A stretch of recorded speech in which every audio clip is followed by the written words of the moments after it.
Doctor ortho Ayurvedic oil and capsule. अब दर्द भी घुटने टेकेगा। यूपी 2027 के लिए बीजेपी ने बनाया बूथ चक्रव्यूह। 2024 की हार से लिया सबक। बूथ मैनेजमेंट पर बीजेपी का विशेष फोकस, कमजोर बूथों पर विशेष नजर। अखिलेश यादव का योगी सरकार पर निशाना। योगी सरकार के विकास कार्यों और दावों पर कसा तंज। बुनियादी ढांचे और शासन पर उठाए सवाल। योगी सरकार में मंत्री ओपी राजभर ने विपक्ष पर साधा निशाना। कहा, पोल खुलने के डर से संसद में चर्चा से भाग रहा है विपक्ष। राजभर ने लगाया आरोप, सपा सरकार में खुलेआम बिकते थे पेपर। सपा के शासनकाल में पैसे के दम पर मिलती थी नौकरी। रामपुर में आजम खान से जेल में मिले शिवपाल यादव। करीब 5 घंटे से अधिक वक्त तक चली मुलाकात। आजम शिवपाल मुलाकात से राजनीतिक गलियारों में हलचल। 9 महीने 25 दिन से रामपुर की जेल में बंद है आजम खान।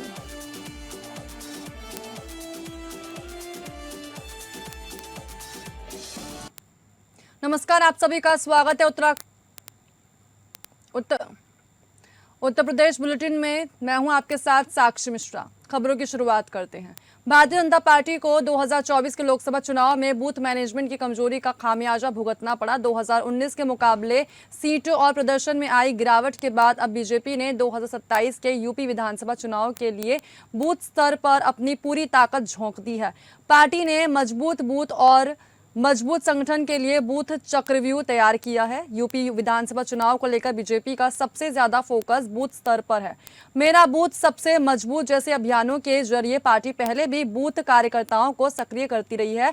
अब 2027 के चुनाव से पहले बीजेपी जमीनी स्तर पर संगठन को और मजबूत करने में जुट गई है। पार्टी की रणनीति है कि बूथ से लेकर पन्ना प्रमुख तक संगठन की सक्रियता बढ़ाई जाए और कार्यकर्ताओं के जरिए हर घर तक पहुंच बनाई जाए। पार्टी विरोधी प्रभाव वाले और कमजोर बूथों को चिन्हित कर वहां दूसरे शक्ति केंद्रों के कार्यकर्ताओं को लगाया जा रहा है ताकि संगठन की पकड़ मजबूत की जा सके।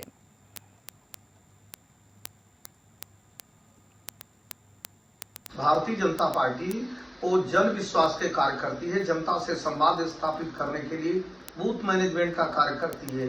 अपने बूथ अध्यक्षों के माध्यम से, अपने कार्यकर्ताओं के माध्यम से, जनप्रतिनिधियों के माध्यम से जनसंवाद के कार्यक्रम चलाती है और जनता से जुड़ती है। इसलिए भारतीय जनता पार्टी उत्तर प्रदेश में तीसरी बार सरकार बनाने जा रही है। देखिए, कब्जाधारी पार्टी समाजवादी पार्टी वो क्या भारतीय जनता पार्टी की नकल करेगी? अरे वो लोग तो हमेशा हल्ला बोल का नारा देते हैं।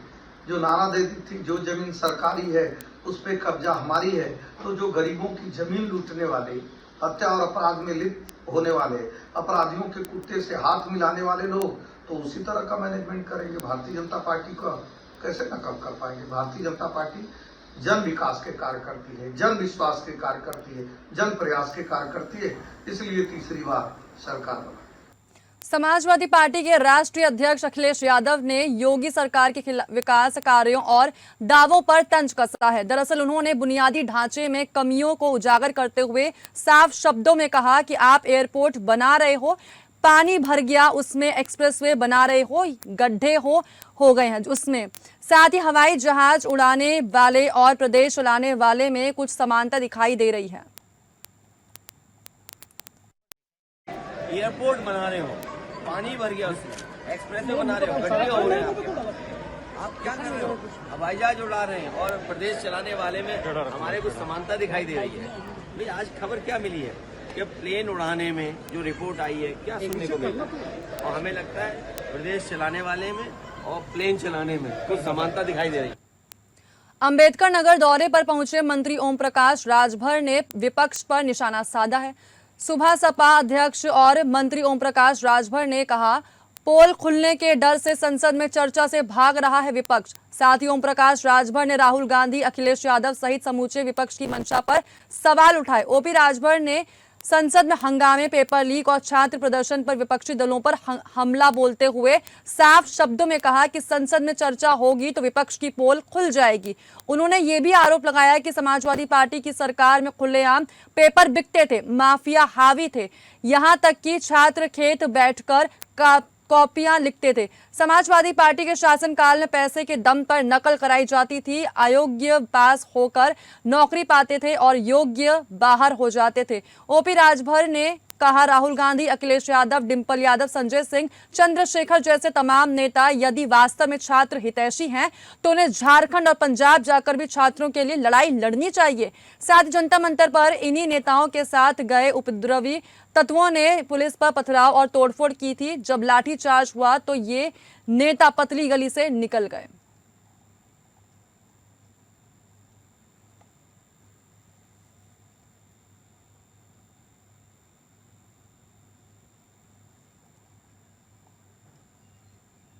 समाजवादी पार्टी के राष्ट्रीय महासचिव शिवपाल यादव ने जेल में पहुंचकर आजम खान से मुलाकात की। शिवपाल यादव के रामपुर पहुंचने के बाद राजनीतिक गलियारों में हलचल देखने को मिली। 9 महीने 25 दिन से रामपुर की जेल में बंद है आजम खान और इस दौरान पहली बार समाजवादी पार्टी के किसी वरिष्ठ नेता ने आजम खान से मुलाकात की है।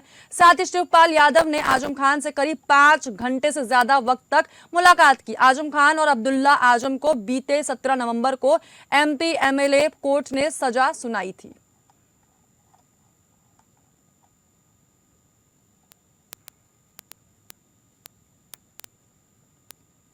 समाजवादी पार्टी के माफिया प्रेम पर बीजेपी ने निशाना साधा है। अतीक अहमद के बेटे की मौत पर रामगोपाल ने सवाल उठाए तो बीजेपी ने भी पलटवार किया। कहा कि समाजवादी पार्टी ने अपने शासनकाल में माफिया को पाला पोसा, चोट माफिया को पहुंचती है और दर्द समाजवादी पार्टी को होता है। ये बात खुद बीजेपी के प्रवक्ता राकेश त्रिपाठी ने कहा। यहां तक कि राकेश त्रिपाठी ने यह भी कहा कि समाजवादी पार्टी शासनकाल में दंगाइयों को सरकारी जहाज में घुमाते थे, जबकि योगी सरकार में अपराधियों पर कानून का डंडा कठोरता से चलता है। एक फिल्म का गाना है, चोट तुझे आए तो दर्द मुझे होता है, भाई भाई में अक्सर ये होता है। जब जब किसी माफिया अपराधी को कोई आघात पहुंचता है, कोई चोट पहुंचती है, उनकी बिल्डिंग पर बुलडोजर चलता है, पुलिस एनकाउंटर में मार गिराती है, तो इस समाजवादी पार्टी को न जाने क्यों दर्द उत्पन्न हो जाता है। समाजवादी पार्टी ने अपने शासनकाल में ऐसे माफिया अपराधियों को पाल पोस कर बड़ा किया था, इसलिए उनको धाराशायी होते हुए देखती है ना, वो बहुत दर्द उठता है। अब अतीक अहमद, जिसके बेटे की रोड एक्सीडेंट में मौत हुई है, उसको लेकर के भी रामगोपाल यादव सवाल उठा रहे हैं। समाजवादी पार्टी को दर्द हो रहा है। समाजवादी पार्टी कह रही है कि बड़ी निर्ममता के साथ अपराधियों पर कार्रवाई हो रही है। तो क्या अपराधियों के प्रति उदारता बरतनी चाहिए? क्या अपराधियों को सरकारी वायुयान में बैठाल करके नाश्ता करना चाहिए, जैसा अखिलेश यादव जी दंगाइयों के साथ किया करते थे? ये योगी आदित्यनाथ सरकार है, यहां कानून का डंडा पूरी निर्ममता से ही चलेगा। यूपी के झांसी में हुए दर्दनाक सड़क हादसे का अब एक ऐसा वीडियो सामने आ चुका है जिसे देखकर हादसे की भयावहता का अंदाजा लगाया जा सकता है। वीडियो में साफ दिखाई दे रहा है कि कैसे माफिया अतीक अहमद का छोटा बेटा अबान अहमद, जिस क्रेटा कार में सवार था, वो अचानक अनियंत्रित होकर डिवाइडर से जाकर टकरा गई।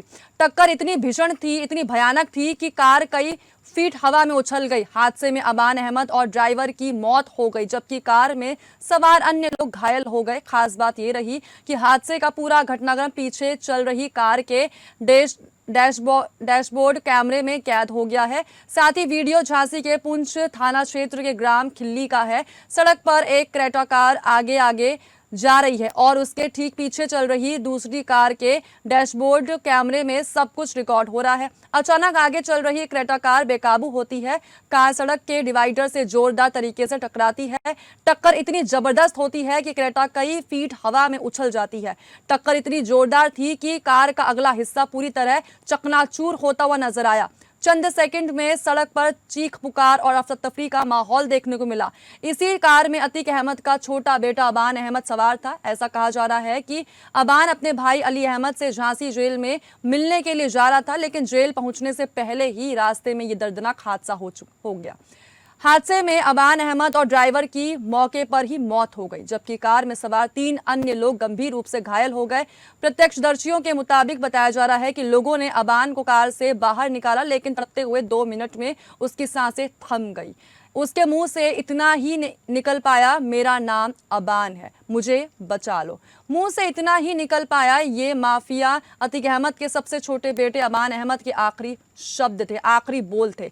सबसे हैरानी की बात तो ये है कि हादसे का ये पूरा घटनाक्रम पीछे चल रही कार में लगे डैशबोर्ड कैमरे में कैद हो गया। अब यही वीडियो सोशल मीडिया पर काफी ज्यादा चर्चा का विषय बना हुआ है।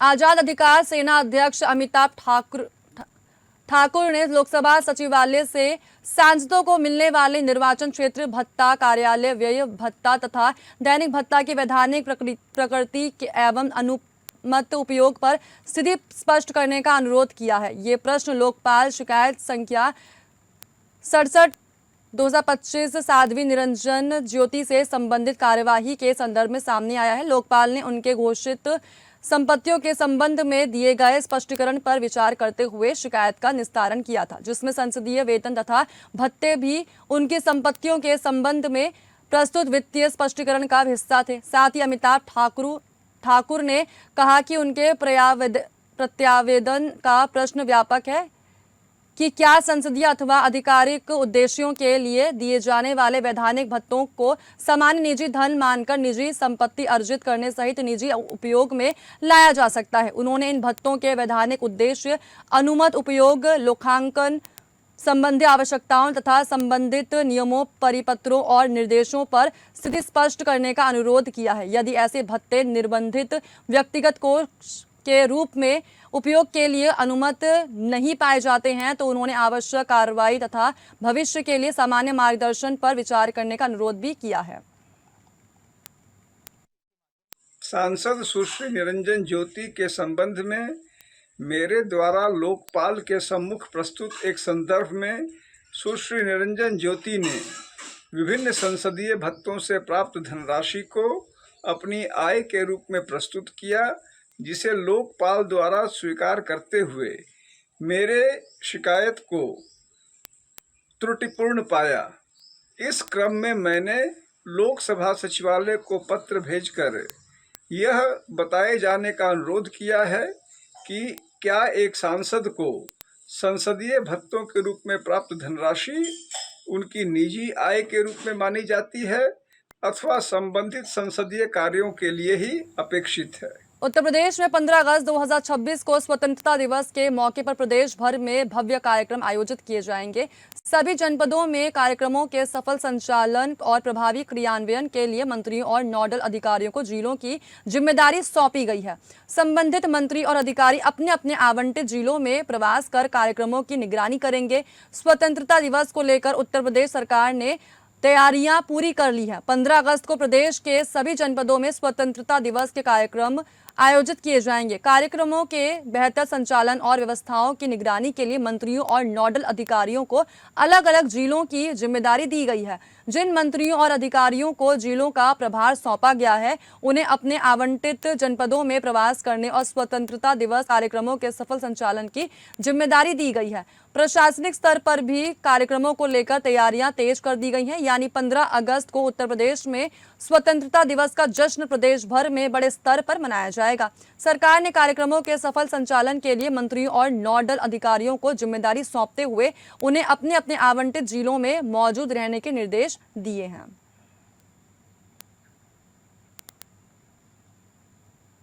लखनऊ नगर निगम ने स्वतंत्रता दिवस के पावन अवसर पर एक भव्य तिरंगा यात्रा का आयोजन किया है, जहां आमतौर पर सभी पार्षद अपने अपने वार्ड्रोब में अलग अलग तिरंगा यात्रा निकालते हैं। वहीं आज भी पार्षदों ने एक साथ मिलकर इस तिरंगा यात्रा में भाग लिया है और शहर को देशभक्ति के रंगों में सरोवर कर दिया है। इस तिरंगा यात्रा में नगर निगम प्रशासन और कर्मचारी भी एक मंच पर नजर आए। हाथों में लहराता विशाल तिरंगा, देशभक्ति के तराने, भारत माता की जय और वंदे मातरम के नारों ने पूरे लखनऊ के माहौल को राष्ट्रभक्ति से भर दिया है। नगर निगम मुख्यालय से शुरू हुई तिरंगा यात्रा हलवासिया चौराहा, मेफेयर चौराहा और अटल चौक होते हुए गांधी प्रतिमा पर जाकर समाप्त हुई। इस अवसर पर शहर की मेयर सुषमा खरकवाल ने कहा कि राष्ट्र प्रेम, राष्ट्रभक्ति और राष्ट्र गौरव का प्रतीक तिरंगा हमारी आन बान और शान है। आज लखनऊ नगर निगम ने तिरंगा यात्रा निकाली है। हर वार्डों में हमारे पार्षद अपनी अपनी यात्रा निकाल रहे हैं, लेकिन आज सभी पार्षद, सभी अधिकारी, सभी कर्मचारी, हम लोग सब ने अपने शहीदों के सम्मान में तिरंगा यात्रा निकाली है। 1947 में जो युवाओं का जोश था, उस जोश को नगर निगम सलाम करता है। लखनऊ नगर निगम हर वार्डों में पार्षदों को लक्ष्य दिया गया है कि कोई भी घर न छूटे जो तिरंगा न लहराए, और हर गली गली तिरंगा यात्रा लगातार चली है। पिछले साल भी चली थी, इस साल भी सही है, और इसको हम जितना उत्साह से करें, क्योंकि ये हम अपने शहीदों के सम्मान में उनको नमन करते हैं, उनके सम्मान में उनके जोश को सलाम। अंबेडकर नगर की जिलाधिकारी ईशा प्रिया की एक पहल की खूब चर्चा और सराहना हो रही है। जिलाधिकारी ईशा प्रिया ने पूर्व में रहे जिलाधिकारियों द्वारा जिला अधिकारी आवास परिसर के अंदर लगाए गए आम के वृक्षों में फल लगने के बाद तत्कालीन जिलाधिकारियों को आम के फलों को तुड़वाकर वर्तमान में उनकी जहां तैनाती है उन जनपदों में ससम्मान आम के फलों को भिजवाया और आम के फल पाकर अधिकारियों ने जिलाधिकारी अंबेडकर नगर को धन्यवाद ज्ञापित किया। जिलाधिकारी ईशा प्रिया के इस कार्य की खूब सराहना हो रही है। उनका मानना है इसको लेकर कि जिसने ऐसे फलदार आम के वृक्षों को डीएम आवास परिसर में लगवाया था, आज जब इन पौधों में फल लगने लगे तो जो इनको लगवाए थे फलों पर उनका पहला हक होना चाहिए।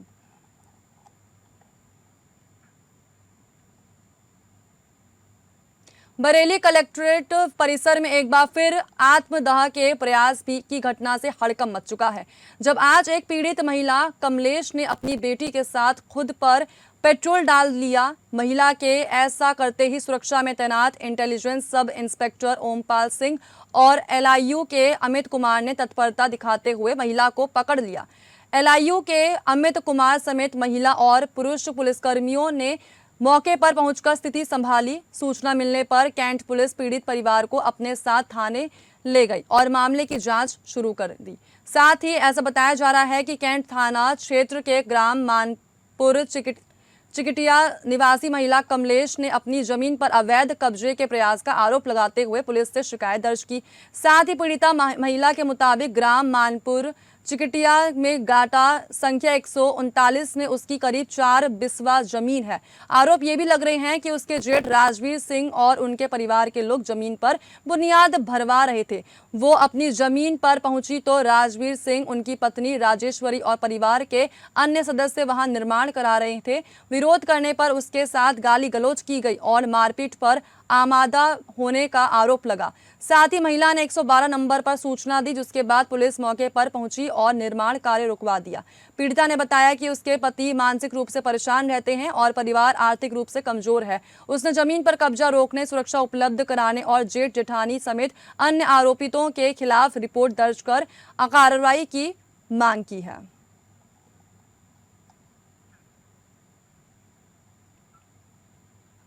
जीएसटी एसआईटी बरेली और थाना कैंट पुलिस ने फर्जी फर्मों के जरिए करोड़ों रुपए की जीएसटी धोखाधड़ी, यहां तक कि बोगस इनपुट टैक्स और वित्तीय हेराफेरी करने वाले संगठित गिरोह का खुलासा किया है। पुलिस ने गिरोह के आरोपी फरजान हाशमी सहित 5 को गिरफ्तार किया है। पुलिस के मुताबिक बताया जा रहा है कि आरोपी घटना के बाद नेपाल भाग गया था और वहां संदीप नाम से रहकर जंगी ऐप के माध्यम से अपने साथियों के संपर्क में था। ये कार्रवाई वरिष्ठ पुलिस अधीक्षक के निर्देशन और एसआईटी के नोडल एसपी अपराध मनीष चंद्र सोनकर के पर्यवेक्षण में मुख्य विवेचक एवं थाना कैंट प्रभारी निरीक्षक संजय कुमार धीर के नेतृत्व में की गई। साथ ही मामले में पहले सद्दाम हुसैन और मोहम्मद समद उर्फ शाहरुख को गिरफ्तार कर जेल भेजा जा चुका है। पूछताछ में सामने आया कि गिरोह का मुख्य सरगना सागर अग्रवाल बताया गया है। पुलिस के अनुसार वो लाभ प्राप्त करने वाली वास्तविक कंपनियों और बोगस आईटीसी तैयार करने वाली फर्जी फर्मों के बीच कड़ी का काम करता था। साथ ही आरोपी फरजान हाशमी ने पूछताछ में बताया कि डीएम कंपाउंड के सामने कार्यालय खोलकर विनीत अरोरा और अनुज अग्रवाल समेत अन्य लोग फर्जी फर्मों की चैन संचालित करते थे। दिल्ली निवासी आसिफ से फर्जी आधार और पैन कार्ड हासिल कर कई फर्में तैयार की गई और बिना वास्तविक माल की आपूर्ति के फर्जी बिल काटे जाते थे।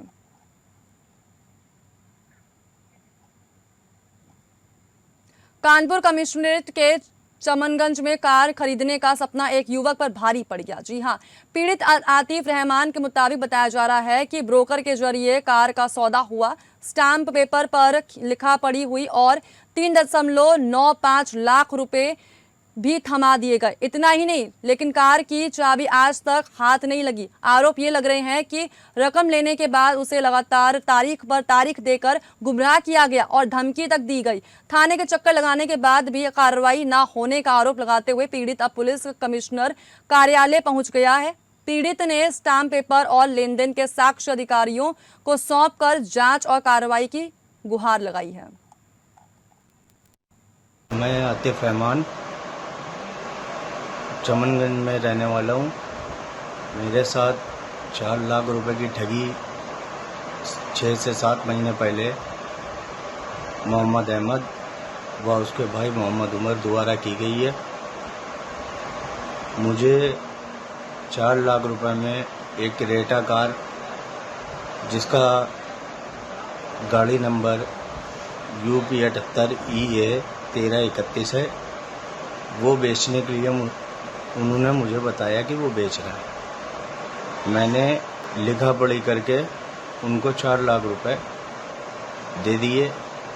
उसके बाद से गाड़ी ट्रांसफ़र के नाम पे आजकल करते हुए आज 7 महीने से ऊपर हो चुका है, जिसकी जानकारी मैं थाना चमनगंज को दे चुका था। वहाँ से कोई कार्रवाई नहीं हुई।